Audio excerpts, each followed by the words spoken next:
दानवोत्थो भविष्यति तदा तदा। जब जब संसार में दानवीय बाधाएं उपस्थित होगी, तब तब मैं अवतार में शत्रुओं का संहार करूंगी। यह सिर्फ एक मंदिर नहीं है, यह सिर्फ एक यात्रा नहीं है। यहाँ इतिहास भी है, रहस्य भी, आस्था भी और कुछ ऐसा जिसे महसूस किया जा सकता है। आप देख रहे हैं द हिस्टोरिकल प्लेस चैनल, जहां हर ऐतिहासिक जगह सिर्फ दिखाई नहीं जाती बल्कि महसूस कराई जाती है। आज की कहानी है माता वैष्णो देवी की, एक ऐसी कथा जो श्रद्धा से शुरू होती है और रहस्य पर खत्म। हिमालय की इन पहाड़ियों में कुछ जगहें सिर्फ दिखाई नहीं देती, उन्हें महसूस किया जाता है।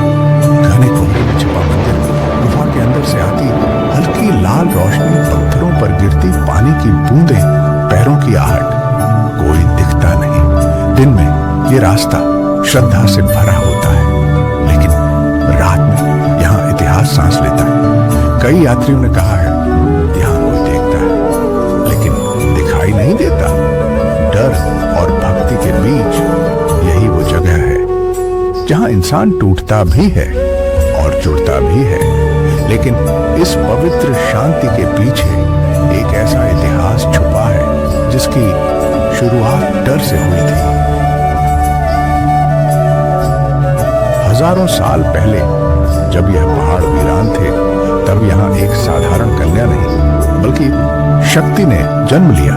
पौराणिक कथाओं के अनुसार यह कन्या देवी महालक्ष्मी का अवतार थी, जिन्होंने संसार को बचाने के लिए मानव रूप धारण किया। लेकिन शक्ति को छुपना पड़ा, क्योंकि उस समय अंधकार भी इस शक्ति को ढूंढ रहा था। यही वो गुफा थी जहां इतिहास ने रहस्य का रूप ले लिया, और यहीं से वैष्णो देवी सिर्फ कथा नहीं, आस्था बन गई। लेकिन यह कहानी यहीं खत्म नहीं होती, क्योंकि अब एक ऐसा नाम इस कथा में प्रवेश करने वाला था, भैरवनाथ।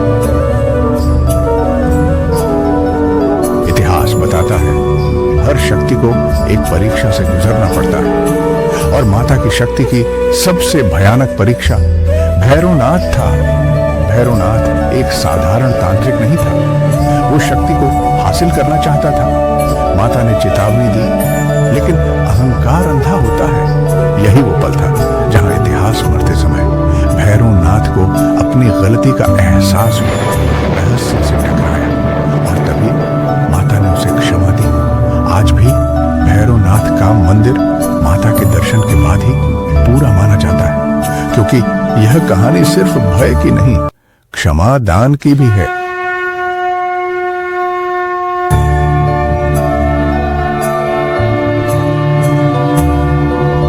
ये गुफा सिर्फ पत्थरों से बनी जगह नहीं है, यह वो सीमा है जहां इंसान और शक्ति आमने सामने आते हैं। कहा जाता है यह गुफा बाहर से जितनी छोटी दिखती है, अंदर से उतनी ही गहरी है। कई श्रद्धालुओं ने कहा है यहाँ कोई चलता है लेकिन दिखाई नहीं देता। 3 पिंडियां, महाकाली, महालक्ष्मी और महासरस्वती, शक्ति के 3 रूप एक ही स्थान पर। हैरानी की बात यह है गुफा के अंदर का तापमान बाहर से बिल्कुल अलग है। वैज्ञानिक भी इस रहस्य को पूरी तरह समझ नहीं पाए। डर, रहस्य और आस्था तीनों यहाँ एक साथ मौजूद हैं। लेकिन सवाल यह है, जो लोग यहाँ कुछ महसूस करके लौटते हैं, वो महसूस क्या होता है?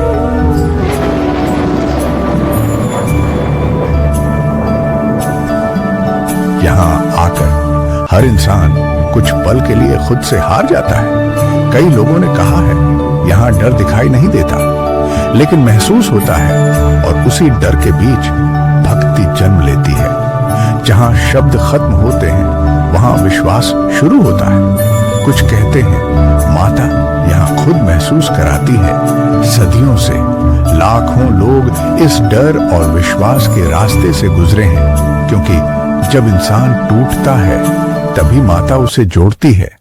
लेकिन ये यात्रा अभी पूरी नहीं हुई, क्योंकि कुछ लोग कहते हैं यहां से लौटकर वो पहले जैसे नहीं रहते।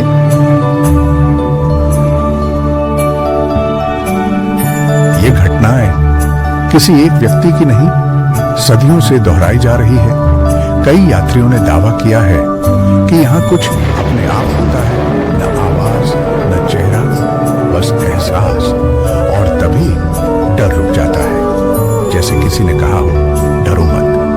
पुराने ग्रंथों से लेकर आज के यात्रियों तक कहानियां बदलती हैं, लेकिन अनुभव एक जैसा रहता है।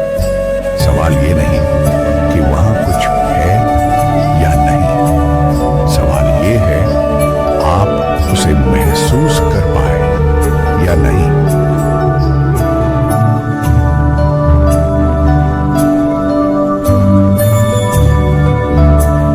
यह वो शक्ति है जो दिखाई नहीं देती। यह कहानी यही खत्म नहीं होती, क्योंकि वैष्णो देवी सिर्फ इतिहास नहीं है। यह वो शक्ति है जो दिखाई नहीं देती, लेकिन हमेशा मौजूद रहती है। डर, रहस्य और विश्वास, तीनों का एक ही नाम है, क्योंकि कहा जाता है वैष्णो देवी सिर्फ एक नाम नहीं, यह विश्वास है, यह शक्ति है, और यह वो पुकार है जो हर किसी को नहीं मिलती। माता उसी को बुलाती है जो बुलाए जाने के काबिल होता है। जय माता दी, आप देख रहे थे द हिस्टोरिकल प्लेस चैनल, जहां इतिहास सिर्फ बताया नहीं जाता, महसूस कराया जाता है।